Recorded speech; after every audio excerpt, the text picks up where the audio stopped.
Eh ben alors, Koeman? Eh ben alors? Ça parle moins maintenant, Koeman. Eh ben alors, le Barça? Ça bégaye? Hein?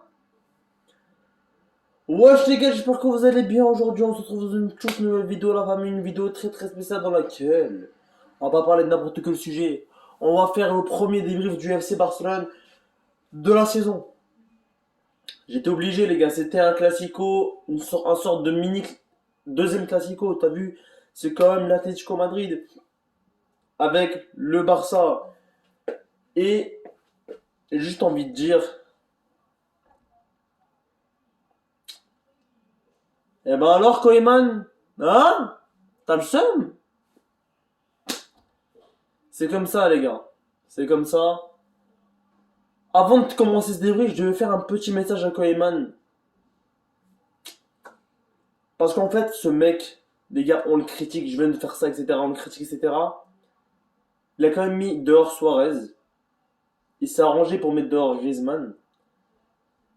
Peut-être, je sais pas si c'est Griezmann qui a décidé de partir, mais bref. Aujourd'hui, il joue contre les joueurs qui avaient, il y a même pas un an, il avait ces joueurs-là dans son équipe. Et maintenant, il joue contre eux. Les mauvais choix Koeman ont une conséquence. Griezmann, Suarez à l'Atlético. Pour renforcer l'Atlético. D'ailleurs, Suarez a marqué le deuxième but en faisant ça. Grosse pensée à Koeman.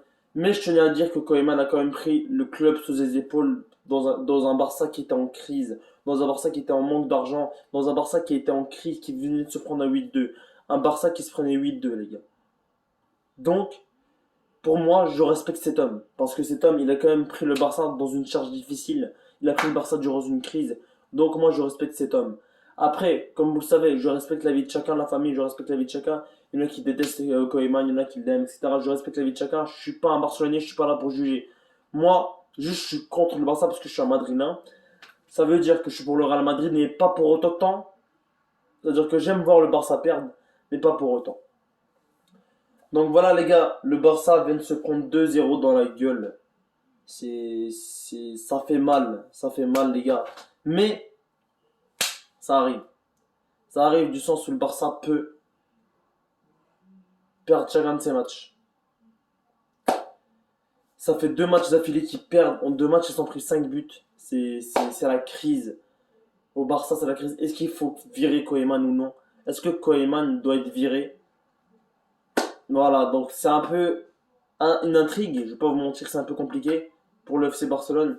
Mais la vérité, c'est que ça me regarde pas trop. En tant que fan de Madrid, ça me regarde pas trop. Le Real Madrid, ça va.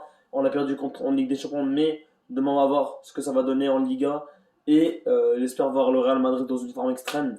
Et je suis désolé pour les Barcelonais, alors que je suis pas un fan du Barça. Hein. Je suis pas un fan du Barça, je suis pas là pour critiquer les Barcelonais. Mais j'aime les voir perdre. Et je vais pas vous mentir, mais ça me fait un peu mal parce que je vois les joueurs sont déprimés. Et on doit changer de coach. Koeman qui a un carton gauche contre Cadiz, c'est que du coup il est suspendu, etc. C'est très compliqué pour le FC Barcelone. Donc voilà.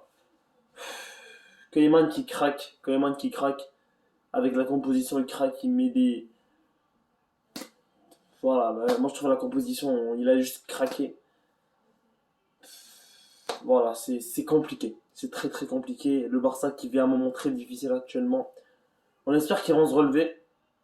Parce que j'aimerais quand même voir la concurrence Barça-Real Madrid encore cette saison, une fois de plus. Donc voilà. J'espère que vous avez kiffé ce petit débrief sur le Atlético Madrid-Barça. C'était un plaisir de faire cette vidéo. C'était MZ442.